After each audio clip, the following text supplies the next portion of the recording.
Welcome to part 3 of my differential adventures. We'll get it done this time, I promise.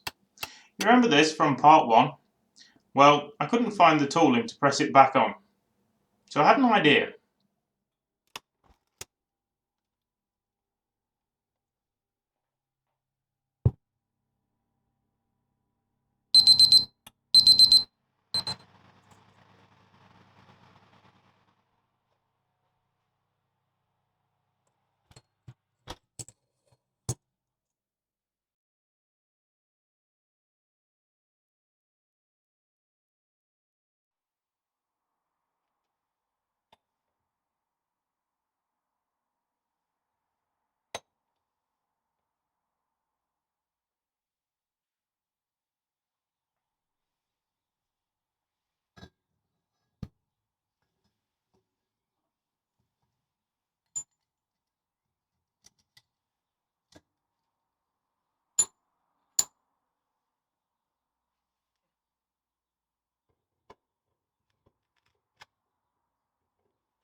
Oh,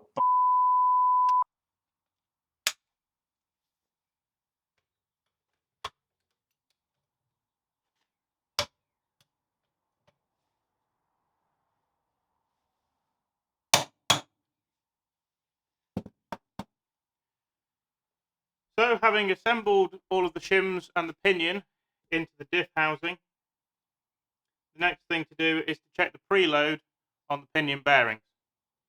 The book says that this should be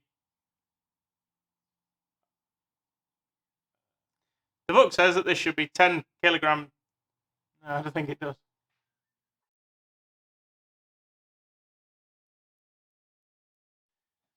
The book says that this torque should be 13 kilograms force per centimeter or something, which loosely translates to 1.3 Newton meters. I'm very grateful to a different friend this time for lending me a torque measuring Newton meter device. 1.3 Newton meters, which is the top end of the tolerance band for the preload of the torque. Since I've forgotten how to speak today, we'll leave it there.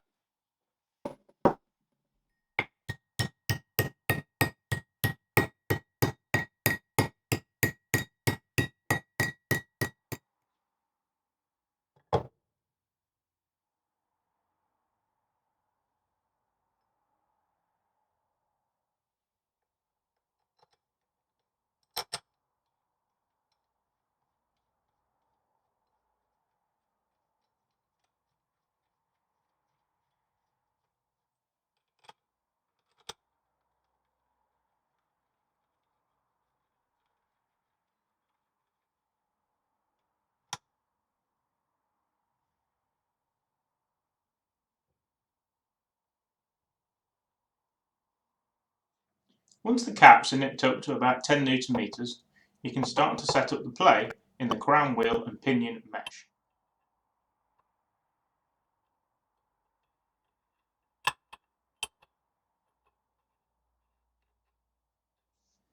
I made a tool to do this. I'm sure the Land Rover special tool team from the 1960s will be jealous of this one. What I'm doing here, in brief, is using the thread to shove the bearing cap up to the bearing nearest the crown wheel.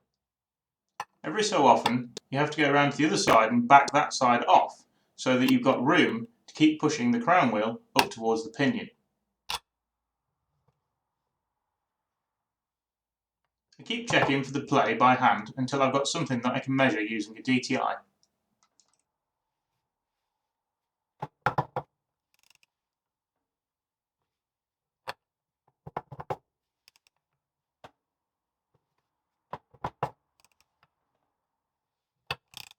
Once I think I'm nearly there, I can snug the other bearing cap up to the bearing to remove the end float.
A big shout out to a friend of mine, Ian, for the way I hold my hammer. I'm trying to do better.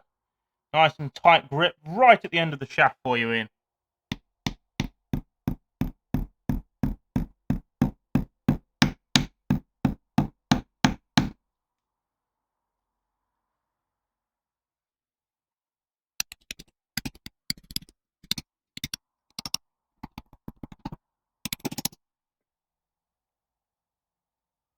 Now remember, plenty of lube on your flange before you put it in the rubber.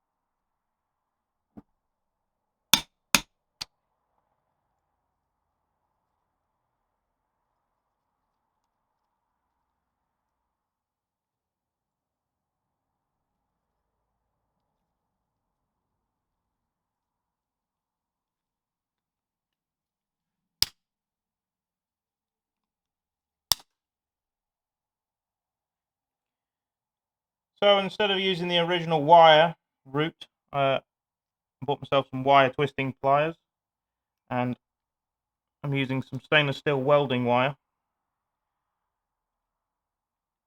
because I thought it might be better. I'm sure somebody will tell me why it's wrong in the comments.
Okay, so the idea of wire tying is that the bolts can't come undone, and you're applying a pressure in the force required, in the direction required to tighten them on both the bolts, and this thing here can't ping out. Once you've done that, you can trim this to about 1 inch long, I believe. I watched some YouTube videos too, don't take my word for it, and just fold that around there so it's out of the way. And that's completing this diff. This has been a half job George rebuild. Thanks for watching.